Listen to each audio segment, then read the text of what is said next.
una de las preocupaciones vinculadas a nuestros magníficos y maravillosos lagos del sur argentino, estos que nosotros tenemos la oportunidad de disfrutar día a día. Pero hay otros peligros u otras preocupaciones que están vislumbrando algunas personas en función también de la vulnerabilidad macroeconómica y de la geopolítica internacional.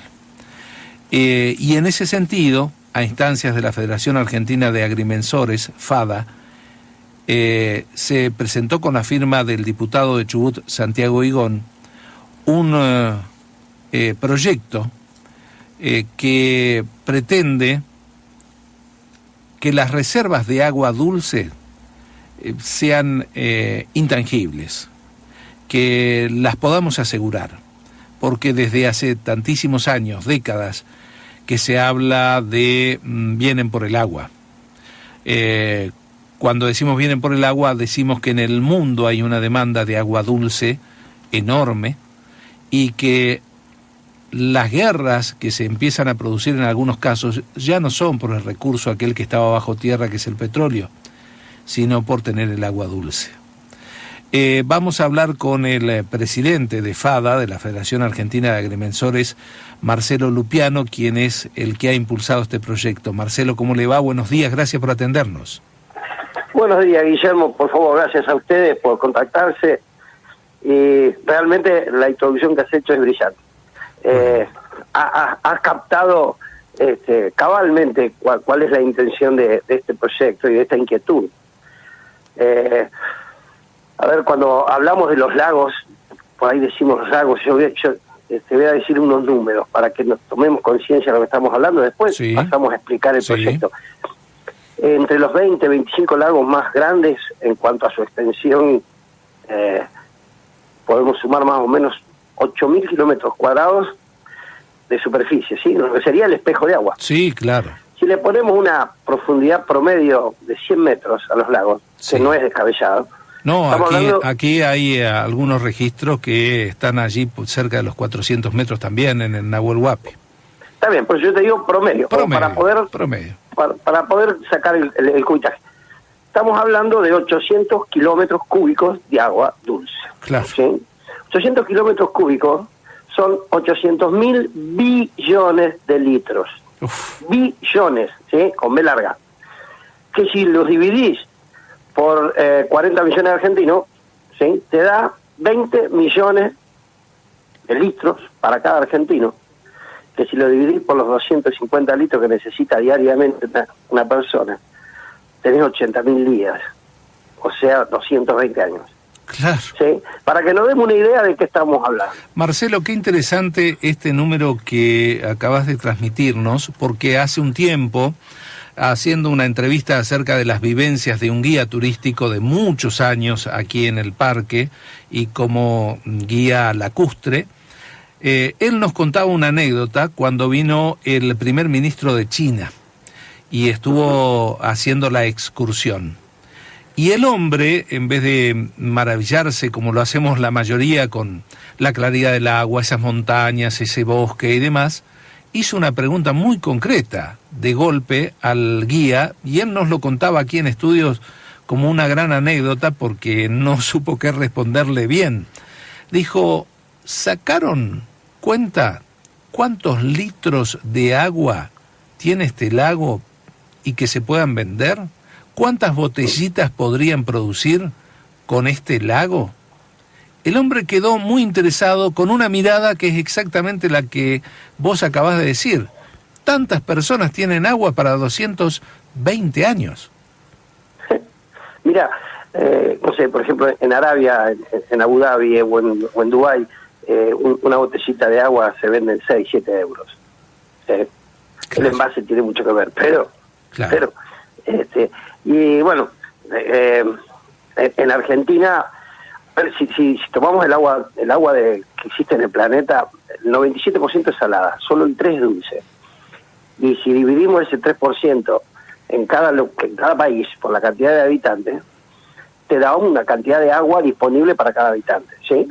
Sí, bueno, claro. Con respecto a ese promedio, en Argentina tenemos 3 veces la cantidad de agua por habitante. Claro. Y en la Patagonia 9 veces. Entonces, esos números son los que vos decís, bueno, algo hay que hacer acá. Claro. ¿Y qué es lo que estamos proponiendo? Si querés paso a explicar un poco el proyecto. Sí, por supuesto, me interesa. Existe lo que se llama dominio público y dominio privado, ¿sí? Sí. Que es el dominio es una facultad que vos tenés sobre una cosa, ¿sí? Para disponerla, usarla y gozarla. El dominio público está definido en el Código Civil por el artículo 235 y establece cuáles son, sí, taxativamente, cuáles son las cosas que son de dominio común, de dominio público, ¿sí? Sí. Las calles, las plazas, el mar, los ríos, las playas. Y también ahí se incluyen los lagos y lagunas navegables. Lagos y lagunas navegables, ¿sí? Todo eso que está dentro del dominio público es, como bien dijiste recién vos, intangible, es inembargable, es imprescriptible y es inenajenable. Claro. No se puede vender, no se puede prescribir y no se puede embargar. Como contrapartida existe el artículo siguiente, el 236, que establece cuál es el dominio privado de los particulares y del Estado sobre todo. Bien, el dominio privado del Estado entra dentro de ese dominio los lagos y lagunas no navegables. Y volvemos al término navegable, ¿sí? Pero ¿cuál es el problema? Precisamente, a ver, si está en el dominio privado del Estado, un lago no navegable es prescriptible, es embargable y es enajenable, ¿sí? Claro. Bien. El problema es que el Código Civil no habla de qué es navegable. No dice en ningún lado. ¿Qué cosa se considera navegable? ¿Qué sucede? El concepto de navegabilidad proviene del Código de Vélez Sarsfield. El Código de Vélez Sarsfield es de 1870. Sí. Última parte del siglo XIX, primera parte del siglo XX, la navegabilidad, sobre todo de los cursos o ríos, ¿sí? Era fundamental para asegurar que los productos del interior llegaran al puerto. Eso está claro, ¿no? Claro, O sea, claro. Y bien, por eso entonces, allí se incorpora el derecho de sirga, que era para poder ir tirando las embarcaciones desde la costa con sogas en aquellos lugares difíciles, y entonces de ahí nace el principio del derecho de la libertad de uso público de todas las costas de cualquier lago o río en la República Argentina, ¿no? Exactamente, que siempre, a ver, está bien que los derechos hasta que el pueblo no los hace propio, está la ley, pero la ley por ahí no. Sí. No, si no tiene carne en la gente, no se cumple. El problema es que acá, que hablábamos de navegabilidad y de dominio público vinculado a la navegabilidad, insisto, para asegurar que nadie interfiriera en el tráfico de cosas y personas, sobre todo de cosas, a través de los ríos, ¿sí? Bajando hacia el puerto de Buenos Aires.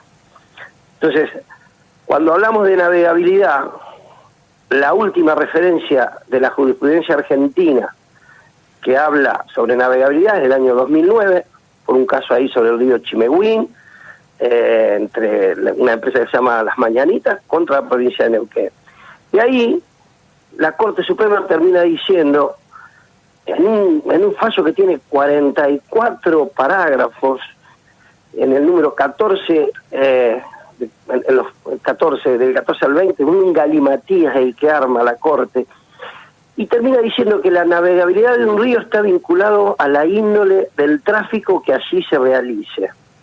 Entonces, para que sea considerado navegable legalmente, porque encima empezamos con la navegabilidad de hecho, la navegabilidad legal. Claro. Dice que tiene que haber un transporte público de cosas y personas que responda a un interés general y a una idea económica de tráfico fluvial organizado.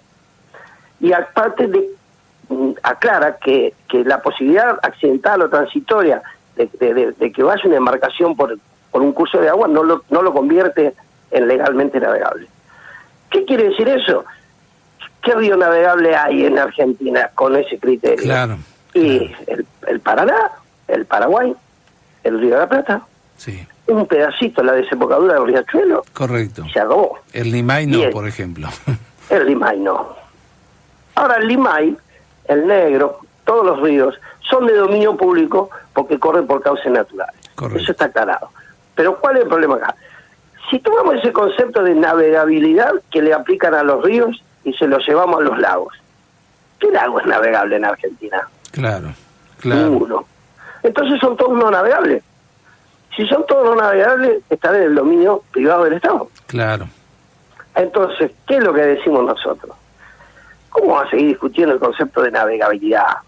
Que es absolutamente obsoleto, extemporáneo directamente ya. Sí. Entonces, utilicemos otra forma de clasificar, porque nosotros tenemos que asegurar que el lago Nahuel Huapi es de dominio público. Exacto. ¿Y qué decimos en este proyecto? Bueno, usemos el criterio de permanente y no permanente. Entonces, un lago permanente es dominio público. Nadie me va a discutir a mí y además lo va a entender todo el mundo fácilmente, rápidamente y de manera precisa que el lago es de dominio público. ¿Sí? Correcto, correcto. Y eso es lo que buscamos con este proyecto. Está muy bien, que es, justamente volviendo al principio de la charla, preservar y cubrirnos de cualquier tipo de grieta que pueda existir en el derecho nacional a partir de los intereses internacionales vinculados al agua. Intereses internacionales y nacionales. Lo que te estoy... perdóname que te tutee, pero sí, se me no, escapa siempre. Precisamente, si seguimos con el concepto de navegabilidad legal incluso, o de hecho, vamos a caer en un análisis jurídico que van a realizar 5 personas actualmente, son los integrantes de la Suprema Corte, ¿sí? De los cuales con 3 ya es mayoría, y esas 3 personas van a decidir qué es navegable y qué no navegable, claro, para poder decir si es dominio público. No claro, podemos. Claro. Somos grandes. Claro. Y lo que está en juego son muchos intereses. Son 800.000 billones de litros. La verdad es que muy interesante, Marcelo, te agradecemos mucho esta comunicación, lo vamos a seguir con mucho interés, por supuesto, vamos a ver qué factibilidad hay y qué es lo que sucede en estas negociaciones que se dan en el marco político, siempre con algunos temas tan delicados. Ya nos ocurrió cuando se hizo la reforma del Código Civil que mágicamente se habían olvidado de algunos artículos que eran sustanciales para el derecho público sobre ríos y lagos, y hubo que trabajar bastante para que eso se incorporara nuevamente, así que vamos a ver qué pasa en esa discusión. Sí, desde ya que va a haber una discusión, la vamos a seguir, y por supuesto yo estoy a disposición de ustedes. Solo quiero recordar que, bueno, el diputado Santiago Higón ha mostrado inmediata adhesión y recepción de las inquietudes que planteó la Federación, que la venimos planteando desde el año 2012, cuando empezó a estudiar el Código Nuevo, y bueno, vamos a trabajar todos para que este proyecto cristalice rápidamente. Seguro que sí, que tengas buen día, ¿eh? Muchas Igualmente, gracias. Muchísimas gracias a usted, buen día a toda la audiencia. Marcelo Lupiano es el presidente de la Federación Argentina de Agrimensores, FADA, quienes han motorizado este proyecto para la preservación de los cursos de agua en la República Argentina.